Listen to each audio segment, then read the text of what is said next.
This is a Squiz podcast. We're your shortcut to being informed. Squiz Kids! It's your daily news fix. Fun, free, fresh.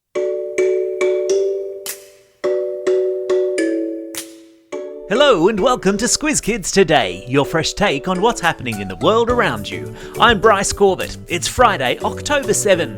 In Squiz Kids Today, record rains as flood warnings issued.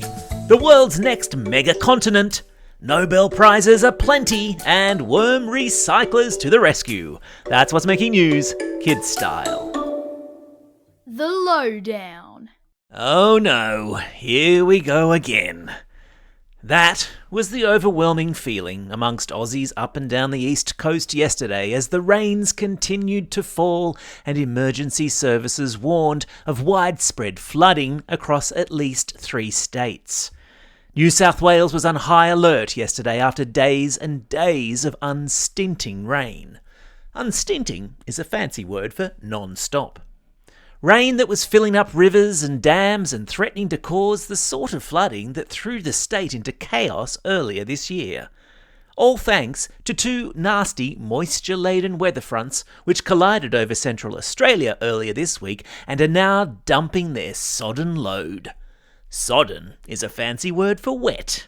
Look at us expanding our wet weather vocab.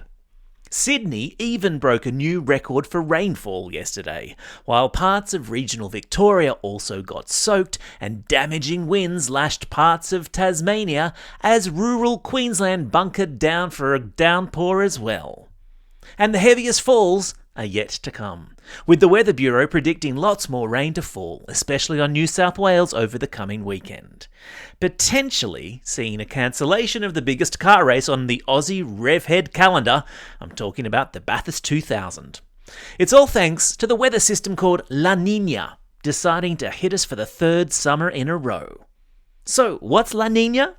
As luck would have it, we put out an excellent Squiz Kids shortcut on the rainy phenomenon just this week. Available to all classrooms that are Squiz Kids for School subscribers and parents who have signed up to our Apple subscribers specials. You're not yet a subscriber? There are free trials to both. Links in today's episode notes. Now, stay dry out there and stay safe, people.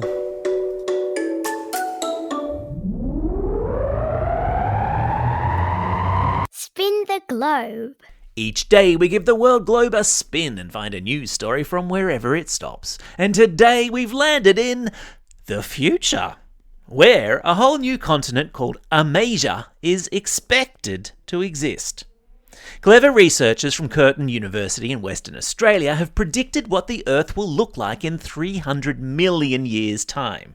And they reckon by then the continents of North and South America and the continent of Asia will have merged into one mega-continent, joined at the bottom by the continent of Australia. So, you know how all the countries and continents of the world sit on tectonic plates, which are constantly, gradually moving, right? Well, in 300 million years' time, it's believed the American and Asian continents will have drifted so close together that they will create one ginormous body of land. Called Amasia, see what they did there? It will fuse Australia and even Antarctica into it, pretty much making the Pacific Ocean as we know it all but disappear. I've stuck a link in today's episode notes to a map showing what it could look like, because neither you nor I will be around in 300 million years to see it for ourselves. Animal Kingdom. Close your eyes and imagine bugs crawling around a rubbish tip, bacteria growing in stinky compost, and the spit of a waxy worm. Gross, right? Well, hold on just a second. You might find worms, bugs, and bacteria disgusting, but scientists have discovered that they could revolutionize plastic recycling. This week, a scientist from Spain who happens to keep beehives announced a new discovery. He'd cleaned out a waxworm invasion from his hives and put the worms in a plastic bag. Within hours, there were holes in the plastic. After running experiments, his team realised the worms weren't just chewing the plastic. There were 2 proteins in their spit that were chemically breaking the plastic down. Now the team is investigating ways to use those proteins to deal with the millions of tons of plastic waste plaguing our planet. Meanwhile, other scientists are looking at how bacteria in compost might break down plastic too, as well as certain bugs living in rubbish dumps, even butterfly larvae. Creepy crawlies to the recycling rescue. Who knew?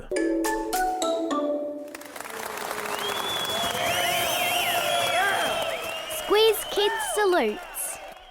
Remember earlier in the week I told you about the Nobel Prizes, handed out in the country of Norway each year to incredible people in the areas of medicine, physics and chemistry, literature and even world peace? Yesterday we learned that this year's Nobel Prize for Chemistry has gone to a trio of scientists who have devised a way to connect molecules like you and I connect Lego pieces. What's a molecule? It's a group of two or more atoms held together, teeny tiny bits of matter that make up pretty much everything on Earth. The work of these Lego chemists could mean that medicine works better in humans, which could mean more effective treatment of diseases like cancer, so it's really important and clever work. Also announced overnight was the winner of the Nobel Prize for Literature, which went to French author Annie Ernaux. And later tonight, Australian time, the big one will be announced. The Nobel Peace Prize, awarded to the person in the world who's done the most to promote world peace. So that's no small thing either. We'll most likely cover that off in Monday's podcast. Meanwhile, Nobel Prize winners, Squiz Kids salute you. Squiz Kids for Schools. Hey teachers, do we have a back-to-school offer for you? Our Squiz Kids for Schools program produces a daily set of classroom resources tied to this very news podcast, curriculum-aligned, differentiated for all abilities and delivered to your inbox the day before so you can plan your lessons with ease. It all comes with access to our excellent Squiz Kids shortcuts, deep dives into topics in the news, as well as Squiz the World, the podcast that takes kids to a different country each week. Lots of teachers across the country have already signed up, and as a special back-to-school promo offer, we're giving any teacher or any home educator who wants it access to Squiz Kids for Schools for the entirety of Term 4 for only $39.95. Check out the link in today's episode notes. Time for the quiz. This is the part of the podcast where you get to test how well you've been listening. Question number 1. The spit of what sort of animal is being used to break down plastic? Yeah, that's right, it's worms. Question number 2. What's the name scientists have given to the megacontinent expected to form in 300 million years' time? Yeah, that's right, it's Amasia, which is a combination of America and Asia. Question number 3. What's the name of the prizes handed out in Norway to people achieving amazing things in their fields of work? Yeah, that's right, the prizes are called Nobel Prizes.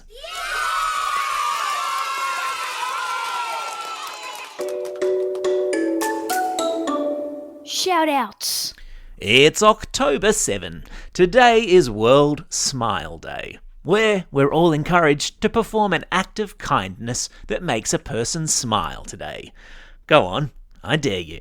It's also the first week back after a long school holiday break, which means getting through all of today's birthday shout-outs, this weekend's birthday shout-outs, and finishing off the belated birthday shout-outs for all of those Squiz kids who celebrated a birthday over the school holes. For which, we're definitely gonna need the old birthday reggae tune. Hit it. And it's a happy birthday today too. Chloe from Woongarra, Alison from Sorrento, Anouk from Dungog, Clara from Epping, Emma, who's listening all the way over there in Vietnam, and Elwood, who's listening all the way over there in Taiwan. Oh, and a special belated birthday wish to Heidi from Caloundra West, and sincere apologies for missing your shout out yesterday. Not forgetting, of course, those Squiz Kids celebrating birthdays over this coming weekend. Maddie from Shoal Bay, Connor from Craigburn, Lillian from Clavelli, and Louis from Templestowe. And today's school holiday belated birthday shout-outs go to Evie and Joseph from Bronte, Hugh from Wandon, Lara from Jerilderie, Matt from Broadford, Eli from Abbotsford, Cadell from Exeter, James from Walpole, Demi and Majay from Cannon Hill, Harrison from East Linfield, Summer from North Curl, Mackenzie from Albany Hills, Malachi from Gordon, Oscar and Ruby from Melbourne, Elizabeth from Mossman, Sebastian from Greystanes, Archie from Joondalup, Sam from Brisbane, Oscar from Adelaide, and Lucy from Waniasa. And finally, special classroom shout-outs to our most recent Squiz Kids for Schools members. Ms Fry and her grade 6 class at Mundubbera Primary School, Ms Lowe in grade 5 at Brighton Grammar School, and to homeschool Asan MacArthur. Welcome, one and all. Don't forget, if you've got a birthday coming up and you want a shout-out, or if you're after a classroom shout-out, drop us a line at squizkids@thesquiz.com.au. Well, that's all we have time for. Thanks for listening to Squiz Kids today. We'll be back again on Monday. In the meantime, get out there and have a most excellent day. Over and out.